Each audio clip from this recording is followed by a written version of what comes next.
If you don't understand the risk that your supply chain has to climate change, you will not design it in a way that has the necessary resilience to the impacts of those weather patterns that are already changing.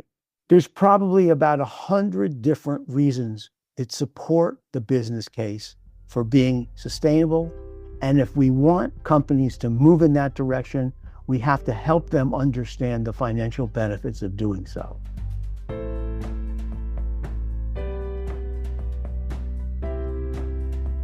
Welcome to Sustainability Leaders. I'm Michael Torrance, Chief Sustainability Officer at BMO. On this show, we will talk with leading sustainability practitioners from the corporate, investor, academic, and NGO communities to explore how this rapidly evolving field of sustainability is impacting global investment, business practices, and our world. The views expressed here are those of the participants and not those of Bank of Montreal, its affiliates, or subsidiaries.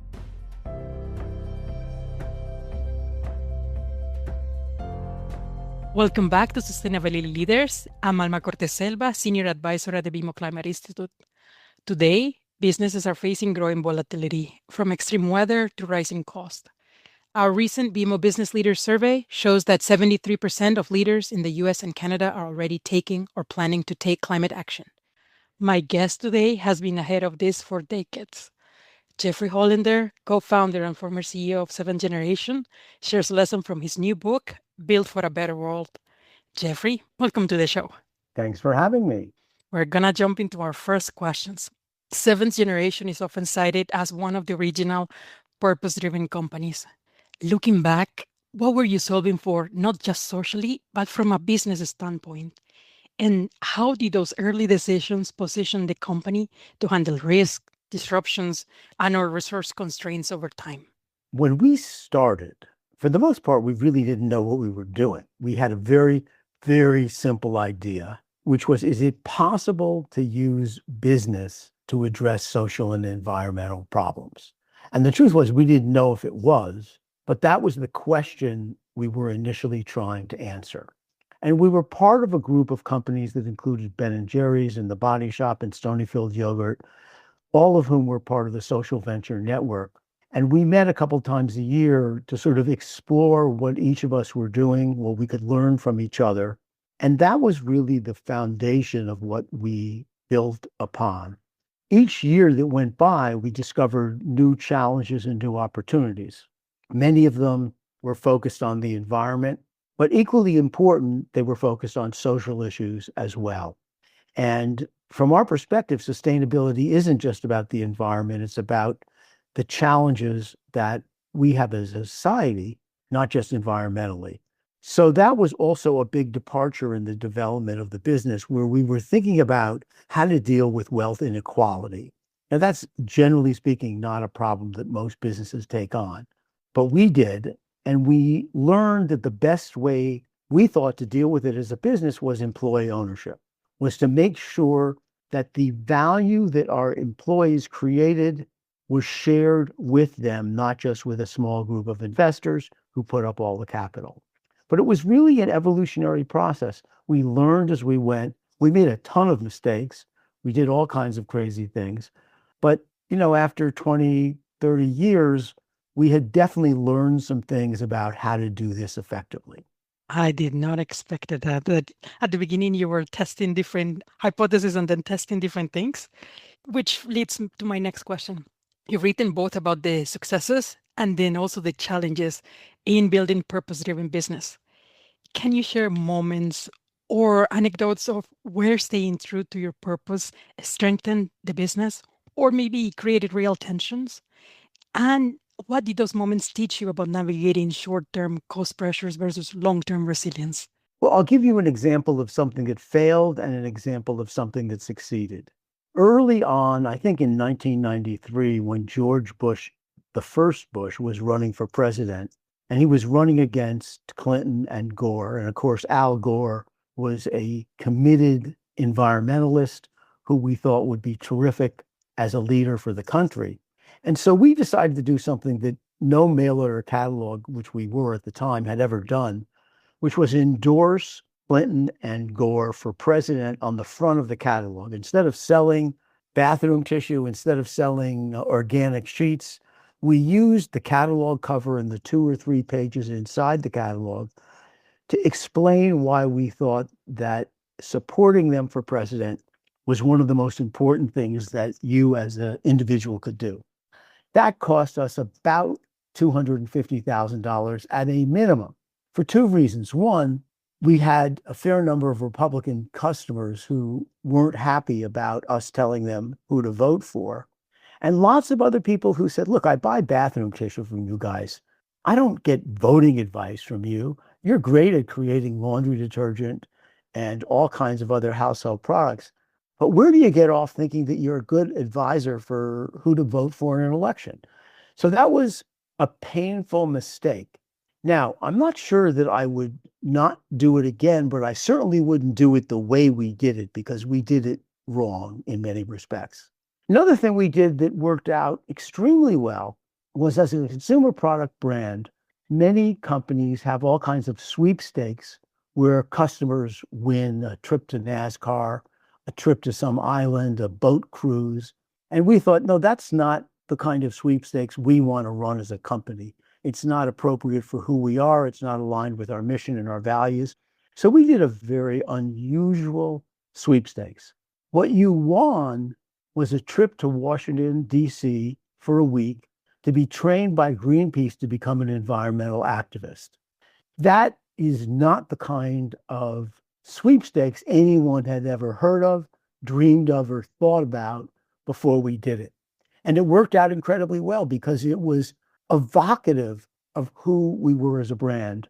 Now, changing gears a little bit, we recently published our most recent business leader survey, and we're seeing that 73% of business leaders are actively planning for climate-related risk, with extreme weather emerging as a top concern.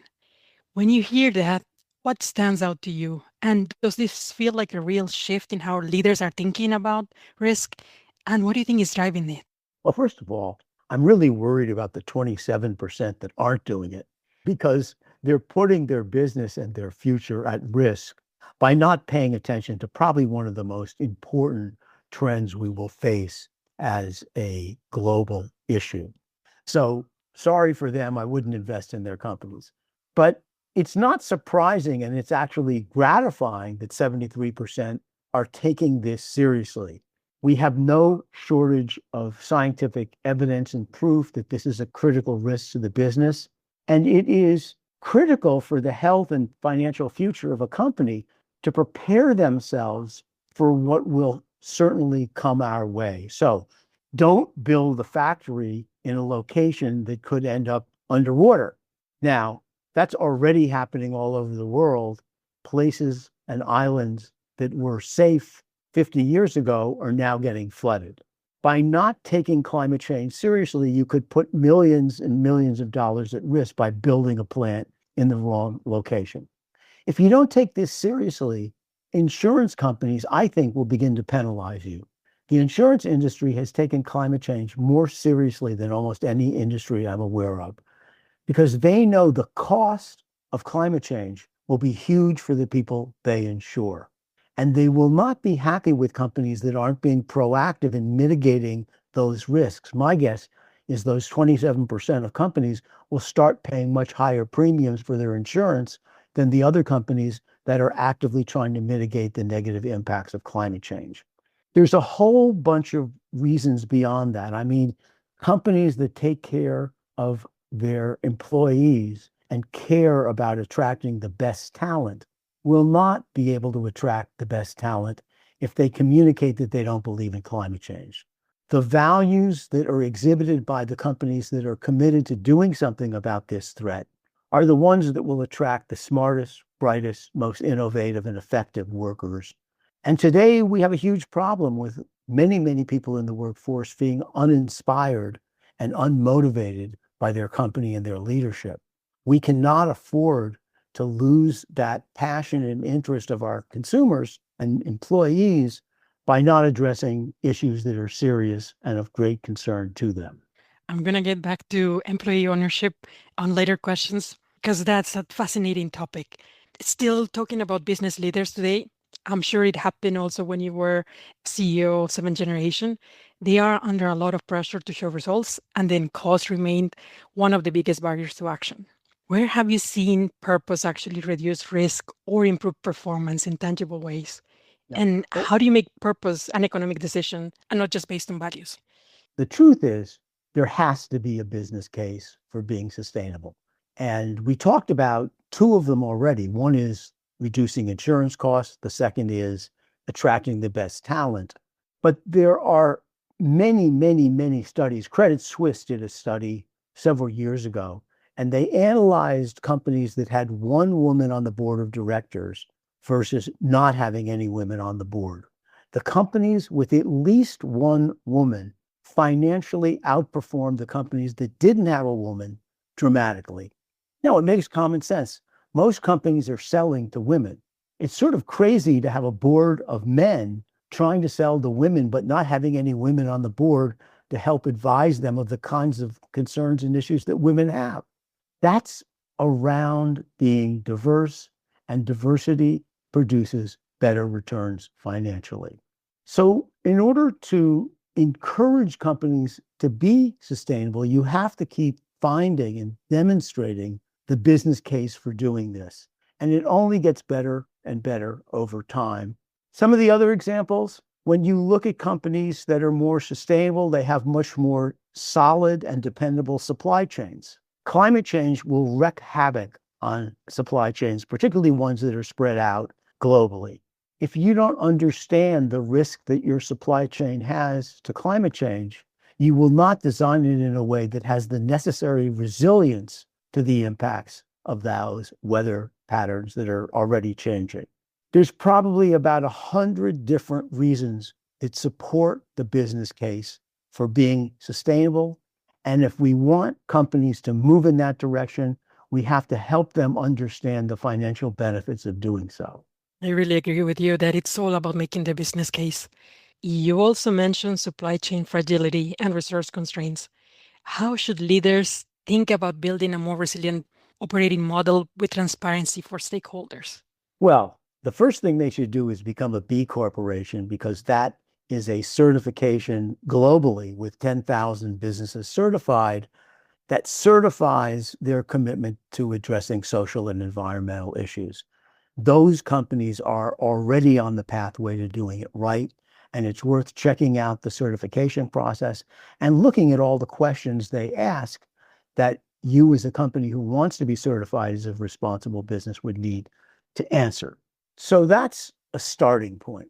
Another place that's critical is to build positive relationships with the NGO community. The NGO community is doing lots and lots of research trying to understand what the impacts of unsustainable world will be. And instead of fighting with them all the time, they will help you understand the risk you're facing by the way your supply chain is designed. You also, as you mentioned, have to think about resource constraints. We see today what's happening globally when certain countries that are exporters of very limited materials decide to restrain what those sales are going to be to people outside their country. That can wreak havoc on your business. And it is a good reason why you have to think about redesigning your supply chains to minimize that type of risk. So those are some of the reasons and some of the solutions, but there are many, many, many others. And I would say best to study companies that are the best examples of doing this to try to understand how they're accomplishing those objectives. One of the most interesting, and of course, Patagonia gets talked about probably more than any other company in this regard, but they just published a 150-page report about the progress they're making to become a sustainable company, where they're having trouble, and where they're not achieving their goals. And it's a wonderful insight into how a company that's deeply committed to doing this and that has been doing it probably close to 50 years is finding successes as well as challenges. You have mentioned several times employee ownership, and you've long advocated for stakeholder governance and employee ownership. How do these models influence a company's ability to respond to disruption and uncertainty? I think so, but in a good way. I mean, I think that if there was an employee representative on the board of a public company, they would be embarrassed to say and talk about some of the things that they talk about because they would not think that people would view those comments kindly. So I think sometimes an employee on the board is a great restraining force to ensure that the leaders of the company and on the board are thinking in a responsible, holistic way about the decisions that they're about to make. Seventh Generation had an employee on its board for many, many, many years. In terms of employee ownership, one of the reasons Seventh Generation was so successful financially, and that from 2000 forward, we almost grew 50% a year, which is a very hard thing for a consumer products company to do. If you're a tech company and you're selling software, that's one thing. But if you're actually making and selling products like bathroom tissue, it's very, very hard to grow that quickly. The primary reason that I attribute that incredible growth to is the best group of employees that any company could ever hope to have. Because they were owners, it was their business. They owned part of the company. They knew that helping make that company successful would make their stock more valuable. They were committed, they were passionate, they were involved. And that kind of passion produces incredibly positive results. Statistically, I mean, the London Stock Exchange did an analysis of companies that were employee-owned versus ones that were not, and found that the employee-owned companies absolutely performed better than the non-employee-owned companies. So there's many, many good points of research that are available to document the superior performance that this has. It also does an incredible job at reducing turnover. We have some companies, like in the fast food business, that have 100% turnover every year. That means that you have to replace virtually everybody you hire. That is horrible for a company. That is expensive for a company. Seventh Generation had about a 3% turnover rate, which means almost no one ever left. That ensures that we keep the best talent, and we don't have to spend the money constantly replacing people who are unhappy and leave.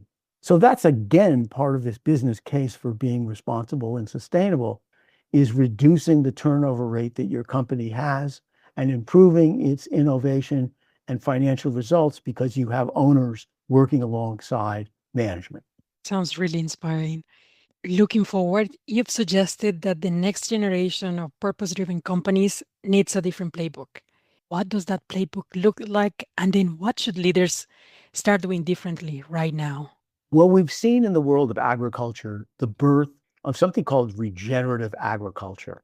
And it is a whole new way of thinking about farming. It has recently been found that regeneratively grown food is more nutritious than even organically grown food. So that's one benefit. But regenerative farming sequesters CO2 into the soil. It builds the soil up. It prevents runoff and polluted water. It, of course, avoids the harm to farm workers for being exposed to dangerous chemicals. What we need to do is we need to consider what regenerative business looks like. In many cases, businesses are good doing one or two things very well that are beneficial for society and the environment. That's not enough. We need to have businesses that are what we call net positive, where everything they do, the good outweighs the bad. And many companies that I know of are good with one hand while they're bad with the other hand, and they just don't want anybody to know what the bad hand is doing. So we need to think differently. We need to think about how do you make the whole business be as impactful in a positive way as we possibly can. So that idea about regenerative business, and there's an article I wrote in the Stanford Business Review that you can download for free called Net Positive. And it outlines what regenerative business is, what it looks like, and how to do it. And it is a whole different paradigm than sustainable business. Sustainable business is too often about not being bad. What regenerative business is about is how good can you possibly be, and how do you ensure that your positive impact outweighs your negative impact. When I try to teach my students about business, I start with this idea of regenerative business because it is fundamentally important in terms of the way we design and develop products. We have to design products to be regenerative. It's very hard once you have a product out in the marketplace to change the way it is designed and manufactured to be regenerative. It is easiest to do that when you're designing a new product. That doesn't mean you can't do it with old products. It just means that it's harder to do. So this whole idea of regenerative business and net positive is where the future of business and sustainability needs to go to ensure that we have a planet that our children, our grandchildren are happy to live on. Could you give us an example of when you were thinking about new products, when you were developing in seventh generation, how would that fit the framework of a regenerative business? When you make laundry detergent and you wash clothes, every time you wash your clothes, you're degrading the fabric, making it weaker and fading and less strong and less valuable than it was. That's not a good thing. Even if it's an organic laundry detergent, it's still having that negative effect on your clothes. A regenerative product would figure out how to strengthen the fibers of your clothes every time they were washed rather than degrading them.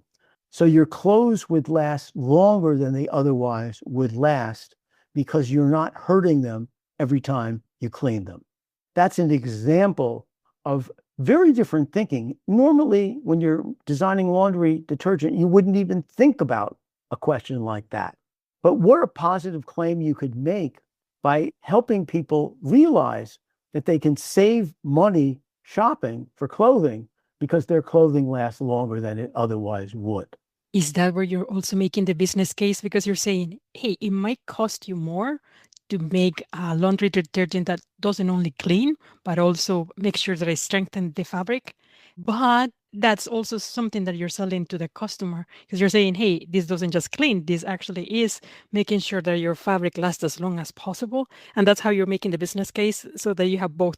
It's not just good, but it's also good business. Yes. Is that how you're thinking? Absolutely. Another example that might be easy to understand is we sell an all-purpose cleaner, and it is 25 to 50 cents more expensive than traditional all-purpose cleaners. So when our customers ask us why they should pay the extra money, we say, look, a traditional all-purpose cleaner has chemicals in the bottle that are likely to cause an allergy or an asthma attack. If your child has an adverse reaction to that cleaner that's polluting the air in your home, and you have to take a half day off work to take your child to the doctor, you have to put up money for the copay for the medication that child might need. It is way cheaper to pay an extra 25 or 50 cents for the safer product than it is risking that the product that you use in your home will pollute your air. And by the way, to just explain how bad that is, the air inside our homes on average is 10 times more polluted than the air outside our homes on average. That's because we bring products into our house that pollute our air. And if you look at the label, often there's a warning on that label. And the warning might say, only use this product in a well-ventilated space. Only use this product with rubber gloves. Don't use this product if you have asthma or heart issues. Well, those warnings are telling you just how dangerous that product is. And to my mind, particularly when I had small kids, I wouldn't take the risk of bringing something into my home that could damage their health. And it would be a good investment to pay the extra money that seventh generation would require. I do have small children, so I definitely appreciate that. Finally, if there's one key lesson from your journey that you hope your readers and listeners take away, what would that be? Well, I'll give you two. One is you've got to be very curious. We live in a world where things are rapidly changing, and you have to be curious about those changes to be continually able to provide value to your business. I'm 71. I know more about AI at this point in my life than most of my students do, because I'm committed to learning how to use new technology and create the most value possible with it. So you have to be curious. You can't say, oh, I'm too old to think about that. That's not an acceptable answer. The other thing that's really important is to be humble. You don't want people around you who think they already know all the answers to everything, because they don't. In my opinion, they probably are lucky if they know about 1 to 3% of what there is to know. And that is critical in making them curious. If they think they know it all, they won't be curious because they don't think there's a need to be curious.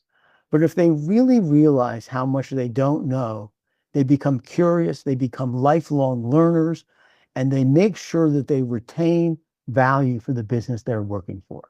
I see. And then they always come up with good products. They're always making sure that they're net positive rather than net negative. Absolutely. Thank you for the candid insights about the realities of building a mission-driven company. Thank you so much, Jeffrey. See you next time. My pleasure. Happy to be here.